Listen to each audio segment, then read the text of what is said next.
এই যে অপু বিশ্বাসের নতুন নতুন লুক দেখে সত্যি বলছি আমি এখন কন্টেন্ট বানানোর দিশাহারা হয়ে যাচ্ছি যে আমি কি কন্টেন্ট বানাবো।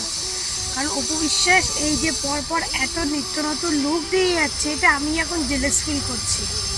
আমারই এখন অপু বিশ্বাসের প্রতি খুব হিংসা হচ্ছে যে একটা নায়িকা সিনেমা না করেও সে এতটা মানে আলোচনার শীর্ষে রয়েছে।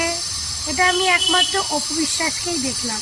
সত্যি বলছি, এটা আমি আমাদের বলিউডেও দেখিনি, টলিউডেও দেখিনি যে কোনো সিনেমা না করেও এতটা আলোচনার মধ্যে রয়েছে। আমাদের টলিউডে দেখিনি, বলিউডে কোনো ইন্ডাস্ট্রিতে আমাদের এই ভারতবর্ষে দেখিনি, কিন্তু বাংলাদেশের অপু বিশ্বাসকেই দেখলাম যে সিনেমা না করেও আলোচনার একদম শীর্ষে রয়েছে।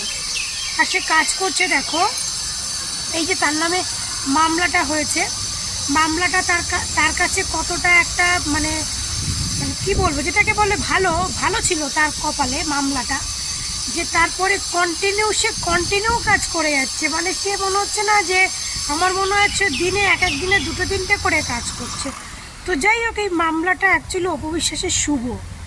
মানে মানুষের জীবনে আসে না যে কিছু কিছু দুঃসময় আসে, যেটা সামনে ভালো সময়ের জন্য দুঃসময়টা আসে। তো অপু বিশ্বাসের নামে যে মামলাটা করেছে, তো সেও মানে তাকে কি বলবো, তাকে মানে ধন্যবাদ জানাতে ইচ্ছা করে যে ভাই তুমি মামলাটা করেছিলে বলে অপু বিশ্বাসের মানে এতটা উন্নতি। সে এত স্টেজ প্রোগ্রাম মানে মডেলিং করছে, যেখানে একদম শো স্টপার হচ্ছে। যাক, দেখে আমাদেরও ভালো লাগছে, কারণ আমরা যেহেতু অপু বিশ্বাসকে নিয়ে কন্টেন্ট বানাই, তাই আমাদেরও ভালো লাগছে যে অপু বিশ্বাস এত সুন্দরভাবে কাজ করছে, এত সুন্দর লুকস দিয়ে কাজ করছে।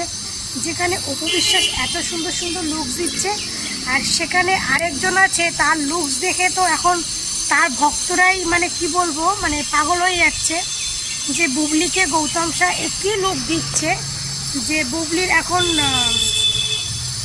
অনেক ডিমান্ড কমে গেছে। আর সত্যি কথা বলতে বুবলি তো এখনও সেই অপু বিশ্বাসের লেভেলে এখনও যায়নি। সেই লেভেলে যেতে গেলে অনেক খড়কুটো পোড়াতে হবে। তো কিছু মুভি বুবলিও অনেক মুভি করেছে, হয়তো 20-22টা মুভি করেছে, অপুর লেভেলে এখনও যায়নি। আর অপুর লেভেলে যেতে পারবেও না, কারণ ইন্ডাস্ট্রিতে এমন কোনো পরিচালক নেই যে এত সিনেমা বানাবে। আর যে কজন আছে সবাই শাকিব খানকে নিয়ে বানাবে। শাকিব খান যে মুভিতে থাকবে সে মুভিতে তো বুবলি নায়িকা হবে, এটা তো ভাবাই যায় না। তো যাই হোক, এখনও হয়তো 2-1টা মুভি আরও কাজ করবে বুবলি ম্যাডাম, কিন্তু বুবলি ম্যাডামের যে দিন কেরিয়ারটা ধ্বংসের দিকে যাচ্ছে এটা বুঝতে পারছি। কারণ বুবলি ম্যাডামের এখন অনেক ডিমান্ড কমে গেছে, এখন অনেক কমে গেছে বুবলি ম্যাডামের। কারণ এই যে অপু বিশ্বাস পরপর ভাইপা অ্যাওয়ার্ডের এত বড় একটা প্রোগ্রাম করলো, তারপরেও 2-3টে প্রোগ্রামে দেখলাম অপু বিশ্বাস সাদা ড্রেস পরা, আবার একটা নতুন এই যে ড্রেসটা পরা, এই ড্রেস পরে তবে দেখো অপু বিশ্বাস কিন্তু আগেও লেহেঙ্গা পরতো, তখন সুন্দর লাগতো, বাট একটু হেলদি তখন তো ছিলই। কিন্তু এখন দেখো অপু বিশ্বাসের লেহেঙ্গা পরে কত সুন্দর লাগছে। কারণ এখন ফিগারটা এত সুন্দরই করেছে যে অপু বিশ্বাসকে এখন লেহেঙ্গা ওয়েস্টার্ন সব কিছুতেই মানিয়ে যায়। আর আমি তো মনে করি অপু বিশ্বাসকে লেহেঙ্গা ফেহেঙ্গার থেকে ওয়েস্টার্নে যেন বেশি ভালো লাগছে। আর শাড়িতেও খুব ভালো লাগে, অপু বিশ্বাসকে শাড়িতেও খুব ভালো লাগে। তো মামলাটা কিন্তু অপু বিশ্বাসের লাকি ছিল। তো অপু বিশ্বাসের নামে যে মামলাটা করেছে তাকে ধন্যবাদ। যেরকম আফাও মামলা করে অপু বিশ্বাসের কপালটানো খুলে গেছে। শুনলাম নাকি নুসরাত ফারিয়া জামিন পেয়ে গেছে। তো জনগণও জানে, কারণ সবাই নুসরাত ফারিয়ারই কথা বলছে। কারণ সবারই একটা কথা, যেখানে তিশা যার বর উপদেষ্টা হয়ে, যে তিশা যদি ছাড় পায় তো নুসরাত ফারিয়া কেন পাবে না? আর তিশাকে জেলে ঢোকাবে না, কারণ তার বর উপদেষ্টা। তো এখন তার জন্য তিশাকে রক্ষা করার জন্য এখন নুসরাত ফারিয়াকে জামিন দিতেই হবে। শুনলাম আমি জামিন নাকি হয়ে গেছে, কিন্তু কিছু পরকীয়ারানির ভক্তরা আশায় রয়েছে যে অপু বিশ্বাসকে ধরাও, অপু বিশ্বাস নাকি আসল কালপিট, অপু বিশ্বাসকে ধরাও, অপু বিশ্বাসকে ধরে অপু বিশ্বাসকে সাজা দেওয়া দেওয়া। ভাই সবাই তো একই গোয়ালের গরু, সে নুসরাত ফারিয়া বলো, তিশা বলো, সবাই তো একই গোয়ালেরই গরু, আর সবাই কর্মটাও করেছে একই। নুসরাত ফারিয়া তিশা তো তাও মুজিব সিনেমায় কাজ করেছে, অপু বিশ্বাস তো করেনি।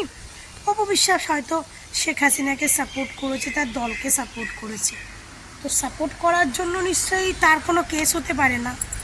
আর এই সমস্ত যারা চিন্তা ভাবনা করে তারা তো বেজম্মা ছাড়া আর কিছুই না। বেজম্মারাই এই সমস্ত চিন্তা ভাবনা করে, আর বেজম্মারাই কারো ভালো দেখতে পারে না। আর বুবলি ভক্তগুলোই হচ্ছে বেজম্মা, এই জন্য বুবলি ভক্তগুলো বেজম্মা বলে অপুর ভালো দেখতে পারে না। আর ওরা এখন এতটা জ্বলে যাচ্ছে কারণ জানো, ওরা এখন এতটা জ্বলছে যে অপু এই যে কন্টিনিউ পরপর কাজ করছে, এতে ওদের জ্বলন পোড়ন আরও বেড়ে গেছে। তবে ভালো একটা গান আছে না যে কি দেখবি আর লুচির মতো ফুলবি, এরকম একটা গান আছে। তো যাই হোক, তোরা দেখ আর লুচির মতো ফুল, তোরা জাগো, তোদের সেটাই হওয়া উচিত। তো তোরা অনেক করেছিস, অপুকে জেলে ভরার জন্য অনেক কিছু করছিস, কিন্তু আলটিমেটলি তোরা কিছুই করতে পারছিস না। কারণ কালকে বুবলির একটা ভক্ত বলেছিল যে অপু বিশ্বাসের লাখ হেটার্স আছে, এটা বাস্তব। কারণ বাংলাদেশে 16-17 কোটি জনসংখ্যা, সেখান থেকে 1 লাখ 2 লাখ অপু বিশ্বাসের হেটার্স থাকবে, বা 5 লাখ 10 লাখ হেটার্স থাকবে, এটা স্বাভাবিক। একটা সেলিব্রিটির 5 লাখ 10 লাখ 1 কোটি 2 কোটি হেটার্স থাকাটা স্বাভাবিক, সেখানে তো মাত্র 1 লাখ 2 লাখ। তো এরকমটা কোনো স্বাভাবিক কোনো ব্যাপার না। তো সেলিব্রিটিদের হেটার্স থাকবে না, এটা হতে পারে না। তো যাই হোক, বুবলি ভক্তরা এখন জ্বলে পড়ে যাচ্ছে। তারা এখন মানে জনগণকে উস্কানোর চেষ্টা করছে যাতে জনগণ চাপ দেয় অপবিশ্বাসকে অ্যারেস্ট করুক। অপুকে কোনোদিনও অ্যারেস্ট করবে না, কারণ অপুকে অ্যারেস্ট করলে সাকিব হয়তো পুরো বাংলাদেশটাই করে দেবে। কারণ অপু সাকিবের হচ্ছে অপু, তো অপু কোনোদিন অ্যারেস্ট হবে না। আর সাকিবের একমাত্র পুত্র, তার একদম বুকের ধন, জয়ের মা হচ্ছে অপু। তো জয়ের জন্য সাকিবের যা করতে হয় তাই সেটা অপুর জন্য করবে। তো তোমরা সবাই ভালো থেকো, সুস্থ থেকো, তোমাদের সঙ্গে দেখা হবে নেক্সট ভিডিওতে।